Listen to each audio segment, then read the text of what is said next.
Assalamualaikum warahmatullahi wabarakatuh, Pak Nakoy. Saya ini kan lagi mau buka usaha nih, cuman saya rasanya kayak maju mundur nih mau buka usaha.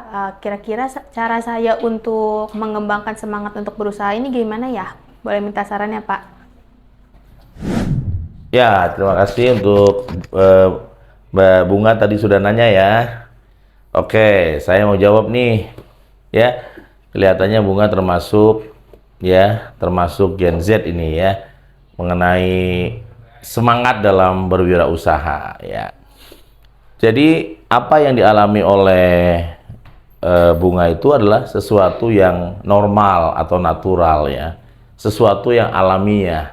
Alamiah itu maksudnya apa? Tidak hanya Bunga aja yang merasakan itu, banyak UMKM, pedagang yang mengalami yang sama. Bahkan sebelum mulai aja udah nggak yakin, ragu, ya nggak jelas. Nah itu kalau kita mau belajar dalam Nako Center kan belajar bukan menjadi manusia biasa, tapi belajarnya menjadi manusia di atas rata-rata dalam konsep bukunya Seven Awareness. Kalau kita mau belajar menjadi manusia di atas rata-rata, maka solusinya adalah satu. Nih, nomor satu dulu nih buat teman-teman UMKM, pengusaha pemula, betul kan? Ya, nomor satu ini adalah istilahnya itu adalah ya dalam Seven Awareness yang namanya ya vision atau visi.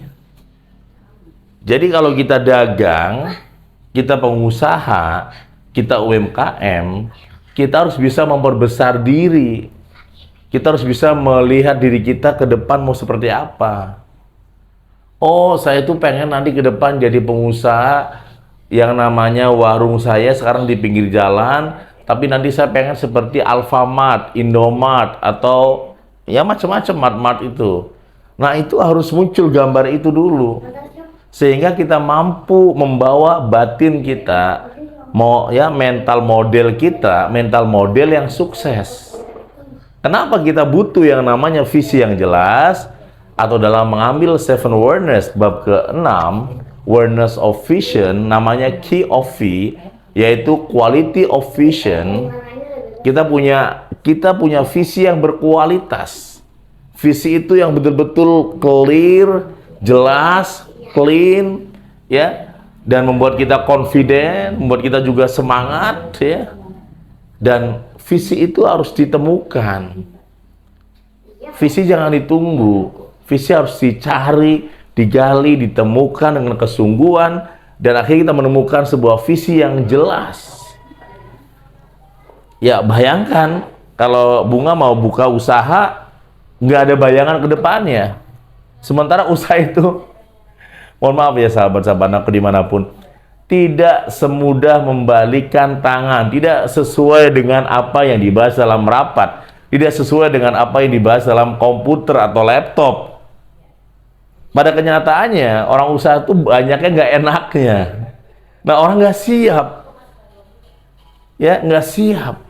Saya ingin gambarkan lebih jelas seperti ini. Saya nih, kalau pulang kampung saya kan di Brebes, di Losari Brebes ya, Losari Cirebon Brebes itu. Waktu itu belum ada tol Cipali, Lebaran ya. Saya membayangkan kampung halaman saya itu ya rumah emak saya, masyarakatnya, kemudian bapak saya, keluarga saya, seneng ya saya ngumpul dengan mereka. Itu dari Ciputat saya pulang sebagai mahasiswa yang waktu itu tinggal di masjid. Itu ternyata apa? Jalannya itu macet sepanjang jalan. Dari mulai Cikampek macet, Indramayu macet, Subang macet, Cirebon macet. Macet total. Tapi saya menikmati setiap kemacetan tersebut. Kenapa? Karena saya sudah membayangkan, saya sudah melihat, saya sudah merasakan nikmatnya kembali di kampung halaman. Begitu, Bunga.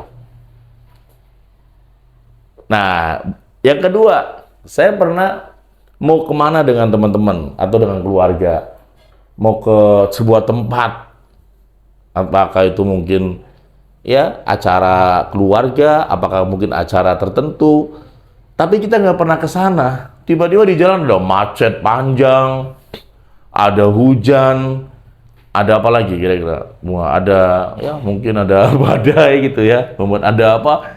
Ya, apa yang terjadi? Udahlah balik lagi lah. Macet, malas. Nah itu. Kenapa balik lagi? Karena kita nggak tahu di sana tuh bagaimana bayangannya gitu. Maka dalam hidup, dalam kehidupan, dalam usaha, bahkan termasuk dalam kehidupan kita, rumah tangga, kuliah, bisnis, pegawai, kita harus memiliki yang namanya gambar yang utuh. Kita harus punya yang namanya ya arah hidup yang jelas. Gambar. If you can dream it, you can do it. Jika kamu sudah bisa membayangkan itu, kamu akan menuju ke sana. Walaupun saya ulangi lagi, tidak semudah membalikkan tangan. Tidak mudah. Orang bilang mudah, malah mungkin buat saya malah nggak mudah. Kita harus menyiapkan diri bahwa itu nggak mudah. Jadi ketika kita ketemu yang mudah tuh, wah ringan-ringan aja gitu. Jadi contoh tadi, Jan, oleh karena itu dalam psikologi apa? Kalau Anda mencari alamat, bayangkan nih, Anda mencari alamat di sebuah kota, perasaan Anda lama, betul nggak? Anda kondangan sebuah tempat, nyari alamatnya lama banget. Pertanyaan yang kedua, ketika Anda sudah selesai acara dan pulang, perasaan cepat, betul nggak? Lancar, cepat, perasaan Anda kan? Dan ternyata padahal jaraknya sama. Jaraknya itu sama. Nah itulah ya permainan dari pikiran. Dikolaborasi dengan yang namanya kekuatan hati, dikolaborasi dengan yang namanya ya jiwa. Nah ini kalau kita nggak bisa manajemen pikiran, manajemen hati, manajemen jiwa, istilah seven awareness adalah mindset, heart set, body set, dan juga soul set. Nah kita akan lelah. Anda dimanapun akan lelah. Mau jadi pengusaha juga gampang lelah, gampang mengeluh. Jadi pegawai juga gampang mengeluh, jadi suami gampang mengeluh, jadi istri gampang mengeluh, jadi rakyat mengeluh terus, jadi pemimpin ngeluh lagi. Ya, karena kenapa? Karena nggak punya gambar yang utuh, nggak punya gambar yang jelas. Tapi kalau kita punya gambar yang besar, kita punya gambar yang besar itu, ya jalan. Kita punya gambar, maka milikilah gambar besar itu. Kalau Anda sudah punya itu, gambar besar itu yang disebut dengan awareness of vision, tinggal menjalankannya dengan 3 hak saja. Hak pertama adalah hand, action, do something, anything. Mulai aja dari sekarang, mulai aja jalan. Mulai aja walaupun mungkin ya nggak sempurna, mulai aja. Kayak saya bangun pesantren, mulai aja. Karena kalau nunggu sempurna tuh nggak mulai-mulai. Jadi kalau mau buka restoran, nggak usah restoran dulu, buka warung aja dulu, mulai aja dulu. Nah, yang kedua adalah head. Mulai saja, kalau nggak positif, juga akan kena toksik racun. Racun terbesar ketika kamu sudah menerima dari pikiran kamu sendiri. Sulit, berat, angel ya. Nah itu akan membuat kita akhirnya, iya deh, memang saya sih orang biasa, memang saya sih nggak cantik, memang saya sih nggak hebat, memang saya sih nggak pinter, memang saya sih nggak layak. Nah itu bisa bahaya, itu yang disebut dengan sindrom toxic success dalam seven awareness. Dan yang terakhir, ya, yang terakhir itu adalah heart. Harus punya keyakinan hati seyakin-yakinnya. Hati yang besar. Karena hati yang besar itu ya bisa mengalahkan gunung.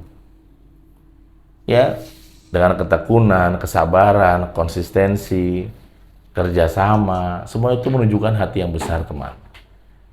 Jadi saya percaya ya, tidak hanya Bunga, siapapun yang menyaksikan video ini ya, semoga bermanfaat. Dan buat kalian yang mau bertanya kepada saya, boleh langsung bertanya, ngirim ke Instagram @nakoy atau di Coach Nakoy di TikTok atau di Facebook Nakoy, atau hubungi tim Nako Center, Mbak Slamet nanti akan datang langsung, nanya, wawancara langsung, nitip pertanyaan, nanti akan saya jawab di YouTube ini. Terima kasih, salam motivasi di atas rata-rata dari Nako Center, Be Transhuman. Wassalamualaikum.